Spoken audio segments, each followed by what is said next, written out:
Hey everyone, this is Walter, and I'm back here with more nice guy posts I found on Reddit. These guys will do things like give gifts. They often complain about the friend zone, and maybe even about nice guys finishing last. You'll see if you don't already know. So let's just get back into it with nice guys from Reddit. These posts come to us from Reddit Nice Guys. Imagine trying to get to know someone and you think that they are a good person and they will not block you because you're not skinny. Like, fuck bitches, for real, I'm done with them. All I am is nice to them, and yet I get treated like shit by them. And yet they say they want a nice guy, but when a nice guy comes around, they push them away. I'm about to just focus on getting money and myself. And one day soon, I'm gonna be living high, and they're gonna try to come back, and they're gonna feel how I felt when they pushed me away. Buddy, I can guarantee you that you didn't get blocked because you're not skinny. Yeah, it's a pretty bizarre claim. I can see someone ghosting you, but blocking? Facebook vid of a man getting his pregnant girlfriend ice cream in the middle of the night. Wild nice guys flock to the comments section. Girls don't like that kind of guy. They friend zone them. You can say anything you want, but you know deep down that's the kind of man that would bore you after a while, and you will go looking for the bad boy from your work or something. I ain't saying all girls are like that, but I know for a fact that this kind of thing doesn't hold up for too long. Both man and woman need to put an effort in. You know, sometimes women do like it when you do nice things for them. It's funny because this guy is explicitly not in the friend zone and people are still acting like he is. It is too freaking hard. These women are always playing hard to get and they think it is cute. Well, it is not. They are giving off mixed signals and they are dating the first freaking baseball cap dude that bumps into them. It makes me so mad. Good men are getting passed up for the baseball cap clones. Yeah, that's our good friend Lucas Werner. He can definitely be a nice guy. For more about him, check out my last video. This next one is like he compiled it after reading every post on Reddit Nice Guys. He apparently handed this to her and made her read it in front of him. Dear OP, remember how when we were walking home from McDonald's you said you wouldn't date a guy like me because you've known me for too long? Well, no offense, but I think you've got the wrong idea. Trust me, I mean that in the best way possible. You want to know why? According to Wikipedia, it was estimated in 2012 that the lifelong probability of a marriage ending in divorce is 40 to 50%. Well, I think it's because those people marry each other for the wrong reasons. They like each other, sure, they're attracted to one another, but they don't have enough in common for the relationship to last. After a while, they are left with nothing to talk about because they don't actually, genuinely enjoy each other's company. You see, the relationships that do last are afforded only to the people who view a relationship as a friendship before anything else. That way you can enjoy being intimate with each other, but still never run out of things to talk about with that person because you not only love them, but like them as well. I may not be as smooth or charismatic as abusive ex seemed to you at first, but I damn well care about you a lot more than he does. You know, I would argue that you have every reason to choose a guy like me over another asshole like him who will end up breaking your heart. To prove it, I have compiled the following list. Enjoy. Yeah, I'm sure we will enjoy. What is this guy basing any of these things on? Sounds like he just made it up. And he cited Wikipedia, the sign of a true intellectual. Reasons you should date me. Unlike abusive ex, I don't only like you for your looks. I like you because I like the amazing girl you are, and because I share a lot in common with you. Although I will admit, the fact that you're as stunning as you are is an added bonus. I respect your boundaries. I will respect them no matter what. I swear I will never do anything to hurt you or touch you if you don't want me to. It's like he thinks not being physically abusive puts him in the top 10% of men or something. Maybe he should stop bringing up abuse and her ex every 2 seconds. I promise to be there for you, and to do everything I can to cheer you up if you are feeling sad. It doesn't even matter how stupid of a reason there is. Seriously. You could be having an emotional breakdown about how sister just ate the last insert food here. I'll be there for you. I'm like the funniest guy you know. I will make you laugh, and that's a goddamn guarantee, but you already know that. I'm probably the only guy on earth who likes you enough / is stupid enough to willingly stand under a wet tree as you proceed to shake water all over my face. Just putting that out there. I hate to kink shame, but that is an oddly specific fetish. Your parents know me and like me, apparently don't like me all that much. Not only them though, but hey, at least I'm a generally likable person. I'll take you places. I'll do things with you. I'm not just gonna give you some lame-ass excuse like, oh, sorry, I can't. My parents don't know that I'm in a relationship with you. Like, seriously? I'm pretty much always available when you are, plus your house isn't very far from mine, so if you ever want to do something that's not too far from home, we can walk there and go do that thing. Only one problem. I'm kinda rusty on how to get back, but I'm sure I can learn. Yeah, if you live close to someone, you pretty much have to date them. I know enough Spanish to understand at least some of what you're saying.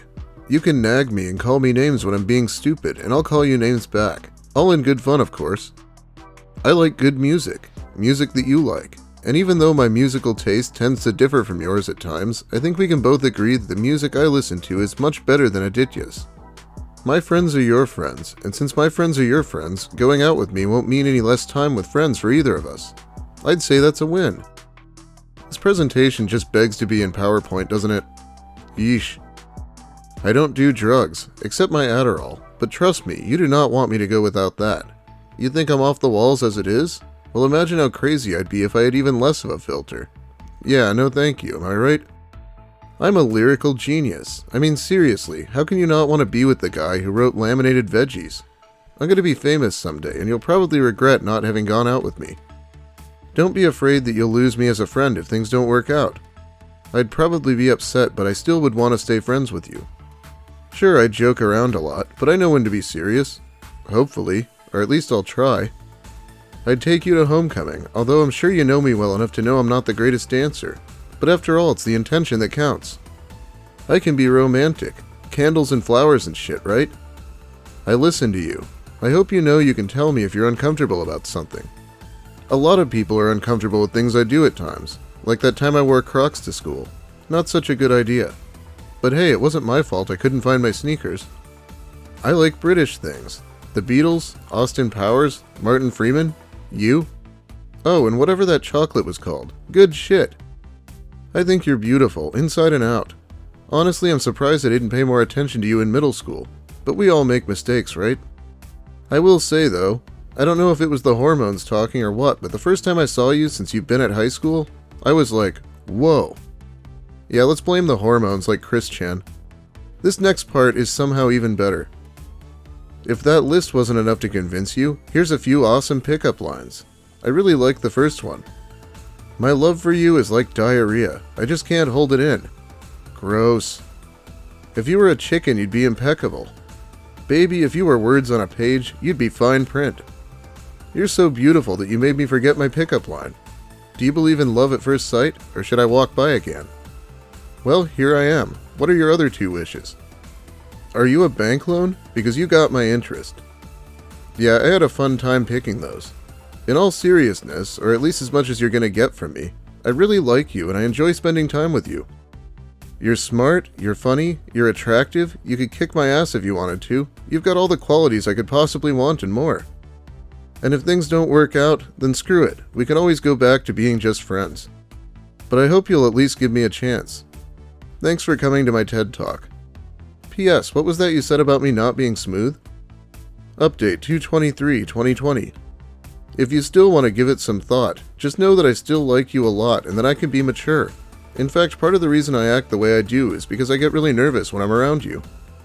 Man, why would you invite someone over and then hand them a note instead of just talking to them? This is middle school shit. Okay, so that pickup line about diarrhea, I don't think anyone's gonna date you if you send them that. That line alone would doom this entire essay. This is probably one of the funniest things I've read on here, though. And then it got even more awkward because the author stayed and watched Austin Powers with him after this. She says that she's more assertive now. I'm too good to be true. I work at a law firm. I don't cheat. I don't lie. I'm not violent. I'm charming, charismatic, fun, outgoing, caring, patient. I have great body. Got a thick dick and know how to use it. Amazing at foreplay. Sorry, TMI on last 2. Yeah, it's an internet post. If you're sorry, just don't fucking say it. I have the most adorable dog. I love to draw, her favorite hobby. Paint, her other favorite hobby. Cook, etc. She said men like me don't exist. She dumped me last month, saying all this, and it's been on my mind ever since. I pleaded with her, telling her I can change, but I think she thinks I'm too good for her, and nothing can change that. You gotta wonder what this guy says when he gets fired. Oh, I was too smart. My boss was really scared I'd take his job. He sounds like he'll constantly remind you that he treats you good. He has to constantly remind everyone on his social media from the looks of it.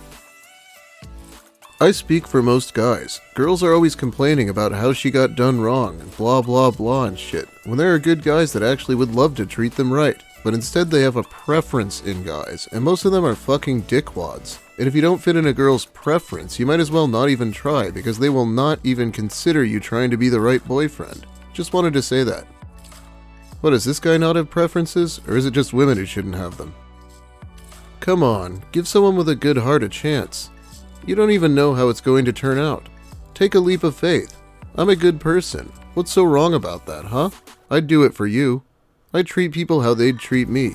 Good. Lots of care and respect. At least take a chance. It could work out well for you in the end.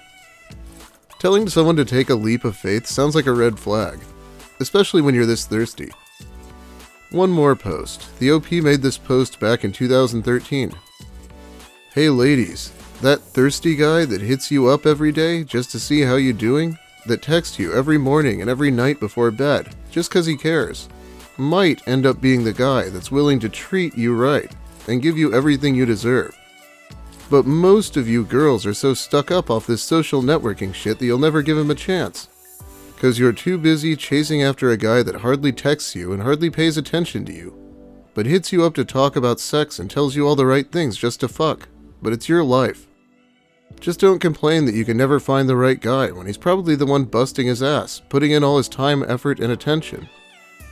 Yeah, this kind of post just makes you look like a stalker. You gotta chill out a little. Anyway, it's about all the time I have for you today. Thanks for watching, everyone. If you liked the video, please give it a like. If you have something to say, make sure you let me hear it in the comments. I will be reading most of those. If you're new here and want more similar content, then you should probably subscribe. I'll try to be working more. Now I'm going to shout out my generous patrons by name. They give me money every month over on Patreon. Jimmo, NOE Blue, Levon, Maxo11X, Chris Sturman, MDB3000, Bumbus McDunga, Clipper, Rissa Demore, Amanda Gillies, Bethy Williams, Big Mike Shirley, Cacti Lady Wither, Cho, Daniel Della Pena, Don Smith, Deborah Douglas, Dr. A, Horatio T, Justin Godsey, Kitty Sparkles, Leanne Summers, Ouroboros, Rob Sop, Sammy, Sandyman, Spoonie the Rogue, V stands for, Wernology, William Ash, Jacob K, Camper Supreme, Psychic Kumquat, Alex Anakin, Alan Fang, Knit1 Code 2, Lil Spoon, Ms. Mayhem, Ben Pott, Cockblocks, Francois Tremblay, Nick Lucarelli, and Petulant Panda. Thanks once again, it really helps me out. I will be back here soon with some more Reddit stories and probably more of Russell's novel. He hasn't sued me yet or anything, but we'll see how that goes. Have a great day, everyone, and supply the bitches, Spokane. Yeah, Lucas is clearly having a great day.